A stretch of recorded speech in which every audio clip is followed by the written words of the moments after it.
my name is Gabriel from GabakUSA. In this video we are going to crack open this box. So in this case we have the T9. We are going to talk about a little bit about this unit.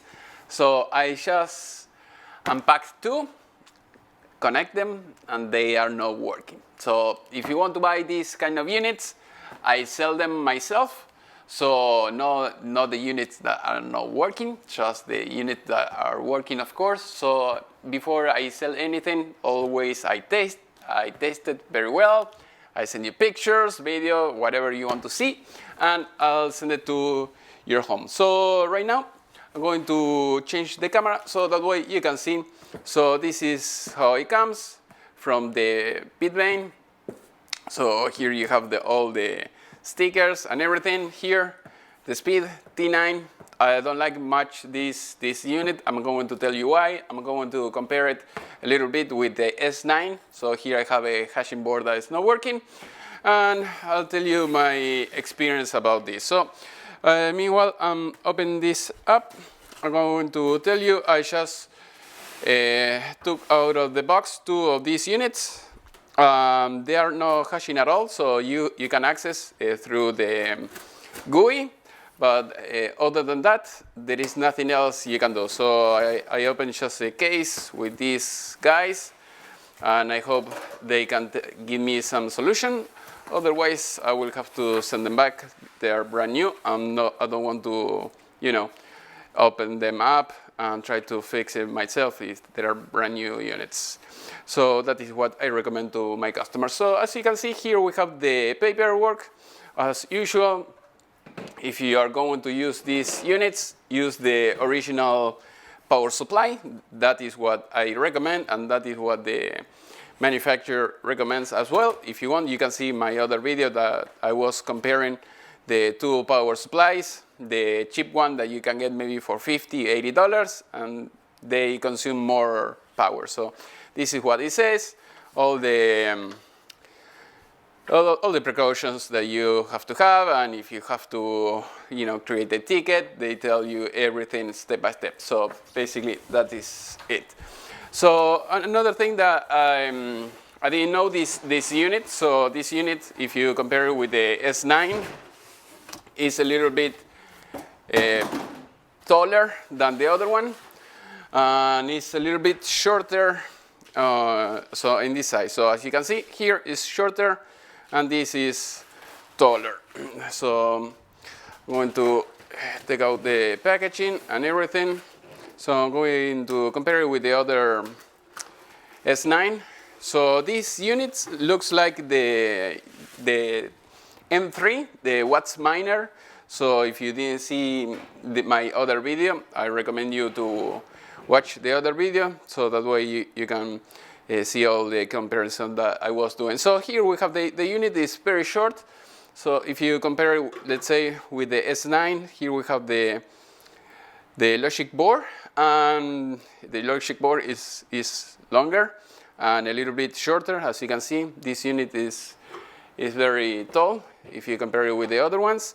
So as you can see here, you have the cables.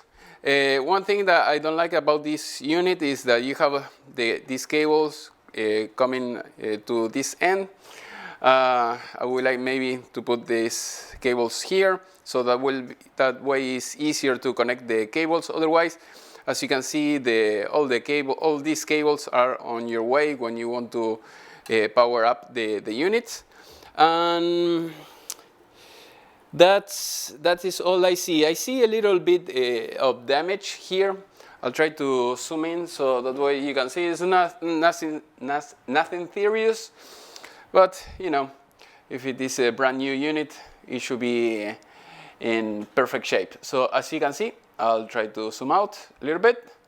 There you go. So you can see very well here. As you can see, here is a little bit damage here. So I pay attention to the small details. You may say, well, it's no big deal. Yeah, no, it might not be big deal, but you don't know inside how the unit is.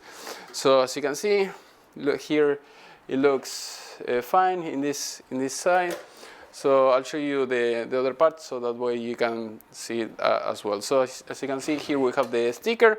This unit is a little bit slower than the other ones, the S9, but you know, it has a good price and you can buy them right now. So as you can see here, you have the SD card, the IP report. So if you don't know, if you have many of these units laying around, you don't know which one is bad or something like that, you can push this button, and then if you are running the software, it will tell you what IP you are looking into. So that is a good thing. The Ethernet cable, as usual, the reset, the fault, and the normal.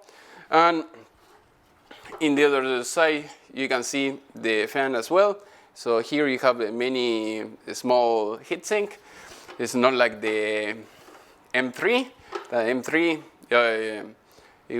it has a huge heatsink that is great. So you can see in this case, I don't see anything loosened.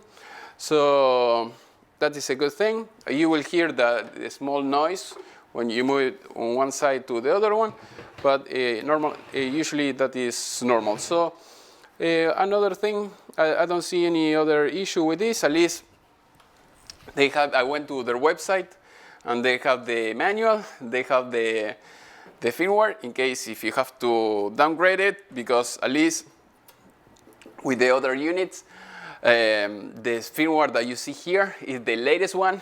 It's November, and the other one is about April, the latest firmware that they have in their website. So usually if you downgrade it, I didn't have a very good experience. So once I downgraded one unit and the unit didn't come back.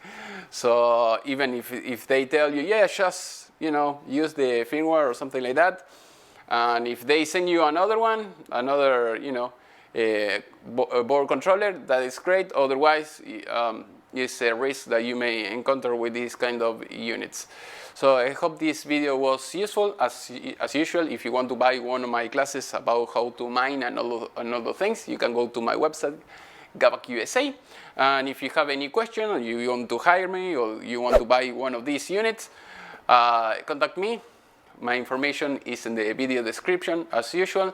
Thank you for watching. Remember, click on the little bell, so that way every time I upload the video, YouTube will let you know, will notify you.